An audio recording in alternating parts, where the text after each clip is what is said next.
They buried it where no one would find it. Not beneath a temple or in some gilded reliquary, but deep behind a crumbling altar wall sealed in lead and lime, hidden for 7 centuries. And when the box was pried open in 2001, what they found didn't just unsettle the archaeologists, it terrified them. Inside was a disc, metallic, cold, engraved with a design no Templar symbol was ever meant to bear. A symbol that described a date our date, and a prophecy. One the Church tried to erase, one the Templars died to protect. They called it the Last Sigil. So tonight we travel back, not just through time, but into a long erased corner of medieval silence. The kind carved in whispers, coded in stars, and buried under centuries of stone. You're not just listening to a mystery, you're stepping into one. Gently now. Let's begin. You can almost hear it, can't you? The slow creak of iron doors opening to a chapel that hasn't seen light in 500 years. Dust hangs like incense in the air. Every brick breathes secrets. And behind the altar, a stone worn soft by centuries of forgotten prayers, there's something off.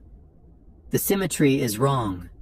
The lines of the masonry don't quite match. And in 2001, when a team of local restorationists in Languedoc noticed that uneven stonework, they did what no one else had dared. They broke it open. What they discovered behind that wall would set off a chain of silent ripples through private ecclesiastical archives, clandestine academic circles, and eventually the hands of a Vatican conservator who refused to stay quiet. A small box, lead-sealed, medieval, untouched. Inside a single object. Not parchment, not a chalice.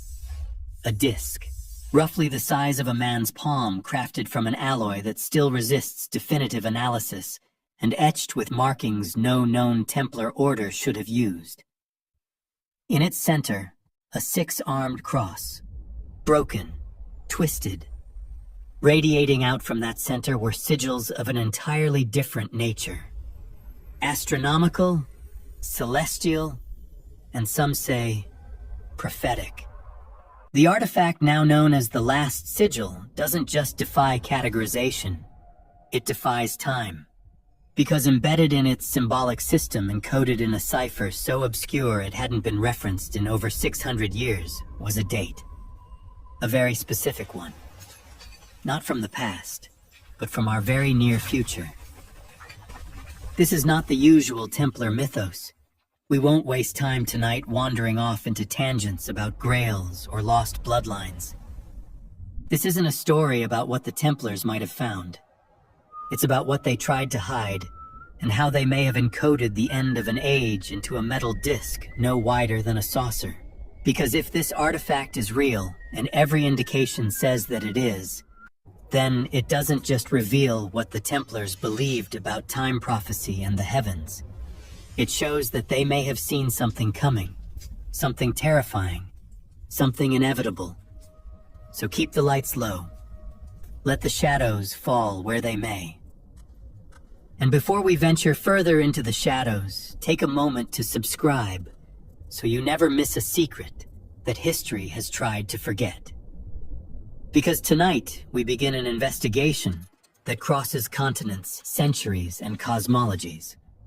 We'll dig into forgotten manuscripts, long-suppressed Vatican records, cryptographic patterns, and astronomical alignments, once known only to a vanishing priesthood.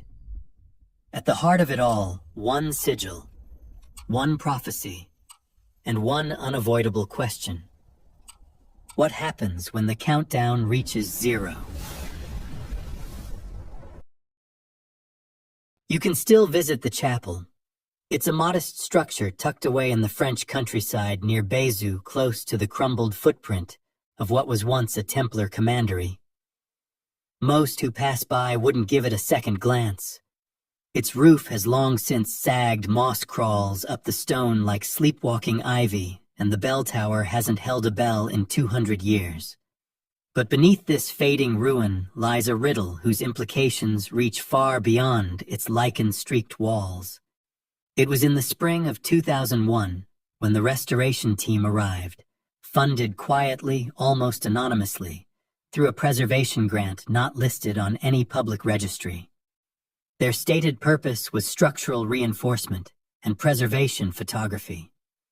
But the team brought with them more than scaffolding and brushes. Among them was Dr. Hervé Langlois, a medieval symbologist from Marseille, known for his unorthodox theories on Templar communications. He wasn't listed as an official archaeologist, nor was he ever mentioned in the site's paperwork. Yet by the third day, it was he who halted the work. The reason was simple: the altar wall wasn't original. Or rather, it was suspiciously new, dating to the early 14th century, shortly after the dissolution of the Templar order.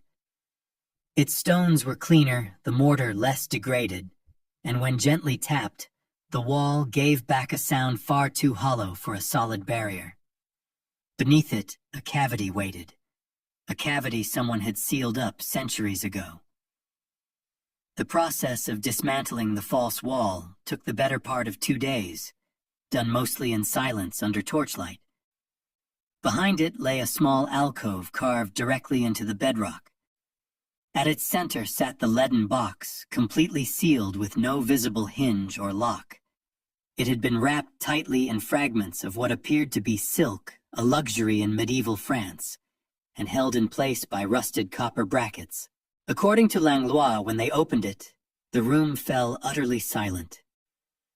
The only thing inside was the disc. It was heavier than it looked, slightly warm to the touch, and bore an unclassifiable metallic composition. Some called it tin. Others suggested a complex alloy, including antimony or lead. One even whispered the word meteoric, though no tests have confirmed that. What mattered more than its material was what lay across its surface, a network of engravings that radiated with eerie precision. There was no Latin, no inscription, just the visual language of power geometry and hidden time. At the center, the unmistakable red cross of the Knights Templar, but with 6 arms, not 4. One of them broken, splintered, as if shattered deliberately. Around it, a ring of symbols echoing ancient planetary glyphs, yet subtly altered, off by a fraction, like a shadow version of the sky. Langlois took hundreds of photographs, but those images were never released.